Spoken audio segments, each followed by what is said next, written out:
clairement mission eau pour la demoiselle. Et moi, je vais aller retourner voir là-haut ce que ça donne. Alors, la question c'est est-ce que je fais hop, une photo panoramique ou est-ce que je me lance sur un petit timelapse? Voilà, sur la technique du timelapse, en vous donnant quelques infos sur ce sujet-là. Je vais déjà sortir en fait mon appareil photo et voir au niveau cadrage ce que ça peut donner. Parce que c'est ça aussi qui va me permettre de décider qu'est-ce que je fais. Est-ce que je me la joue sur la perspective? Hop, je vais déjà essayer de trouver mon angle. Ensuite, je vais voir avec l'appareil photo ce que ça donne. C'est quand même intéressant, c'est toute la surface hop là, immaculée du lac qui est juste là en contrebas, qui est énorme en fait. C'est peut-être un des plus grands lacs d'altitude que j'ai vu. On est à peu près à, je sais plus, 2000-2200 mètres, quelque chose comme ça. Une belle grimpette, 1000 mètres de dénivelé positif, annoncé en 3 heures, mais ça c'est quand il fait beau, quand il n'y a pas de neige. Nous on a fait une belle pause pour manger, et on a mis 4h30 au final pour venir ici. Ouais, ça c'est pas mal. Je pense que ça pourrait être mon angle. Ça pourrait être mon angle, les sommets là sont plus intéressants. Ouais, ça va être sympa. Allez, je sors mon appareil photo, et puis comme ça va me permettre de voir un petit peu ce qu'on peut faire. Je vais vous caler ici. Petite nouveauté, juste au passage. Donc je vous avais montré les filtres de KF Concept qui étaient magnétiques. Et en fait, donc là j'ai toujours maintenant constamment ma bague d'adaptation magnétique. Et en plus, j'ai maintenant le bouchon magnétique qui va me permettre vraiment d'être assez efficace. Ce qui fait qu'en termes de facilité d'utilisation, c'est top. En plus, l'avantage de ces bouchons-là, c'est qu'ils sont excessivement fins, donc ça prend moins de place. Et à mettre, c'est quand même ultra pratique, il faut dire ce qui est. Donc là, hop, qu'est-ce que ça donne en termes de cadrage? On est pas mal. Bien, je pense en fait que je vais partir sur un timelapse, tout simplement parce que là, la lumière, elle n'est pas géniale. Elle pourrait le devenir. Alors, le principe d'un timelapse, il est relativement simple. Hop, je vais mettre ça sur off. Il est relativement simple. En fait, l'idée, c'est donc de prendre à intervalles réguliers une image, voilà, qui va donc permettre d'avoir ensuite une quantité d'images suffisante pour avoir vraiment un nombre d'images équivalent à 24 images par seconde sur par exemple 10 secondes, donc ça fait 240 images pour avoir nos 10 petites secondes timelapse. L'avantage que ça va avoir, c'est que ça va vraiment permettre d'avoir ce principe un petit peu d'accélération de nuages, de voir la lumière un petit peu vivre sur le décor.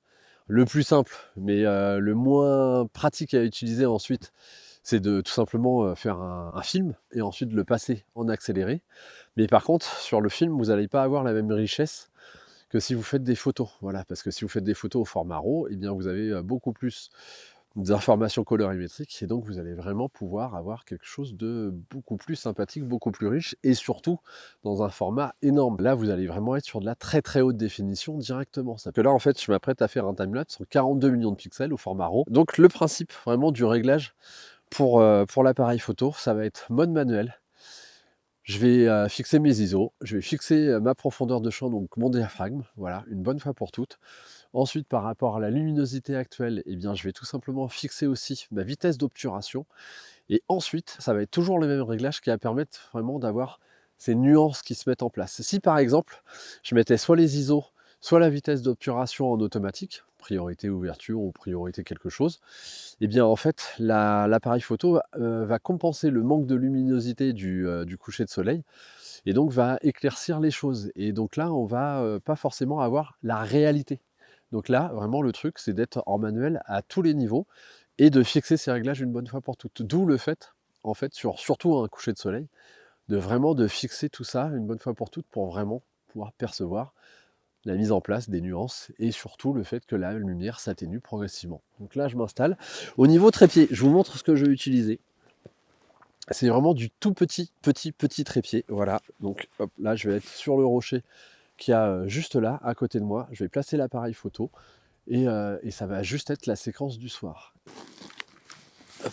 Donc là, je suis installé. Grosso modo, ce que je viens de faire, J'ai fait mon réglage, j'ai fait mon cadrage, je suis à 24 mm pour avoir un maximum de champ, parce que j'aime quand même bien avoir des prises de vue un petit peu larges. Et en fait, donc j'ai posé un filtre polarisant pour pouvoir faire les choses correctement au niveau des contrastes et de la polarisation un petit peu du ciel. Ça permet de ressortir un petit peu les nuances sur certains ciels un petit peu laiteux, comme c'est le cas actuellement. Ensuite, grâce au fait que j'ai un système d'intervallomètre dans mon appareil, j'ai pas besoin de télécommande extérieure. Si vous n'avez pas d'intervallomètre dans votre appareil, il suffit juste de prendre une télécommande qui fait donc intervallomètre, qui va vous permettre de dire voilà, je veux une prise de vue toutes les 5 secondes, je veux 200, 300, 400, 600 prises de vue, ou alors je veux que tu fasses des prises de vue pendant 1 heure, et ça va permettre vraiment d'avoir une gestion automatique, comme ça vous pouvez vaquer à d'autres types d'occupations, et ça c'est quand même plutôt pratique. Donc là, ce que je vais faire pour assurer le coup, c'est que je vais partir sur peut-être 600 images. Ça va me permettre de faire la golden hour qui ne devrait pas tarder, plus l'heure bleue, et ensuite vraiment la pénombre la plus totale. Je verrai cette nuit si je ressors pour faire des étoiles. S'il y a un ciel qui se dégage, c'est pas sûr parce qu'ils annoncent quand même pas mal de chutes de neige demain. Donc je pense pas que le ciel soit dégagé, mais en tout cas là je vais lancer mon timelapse et puis ensuite je vais pouvoir vaquer à d'autres occupations. Parce qu'il va y avoir à peu près, je pense, 45 minutes à 1 heure de prise de vue. Donc là, il faut être patient, il faut être stable. Et puis ensuite, attendre que la magie dans le ciel opère.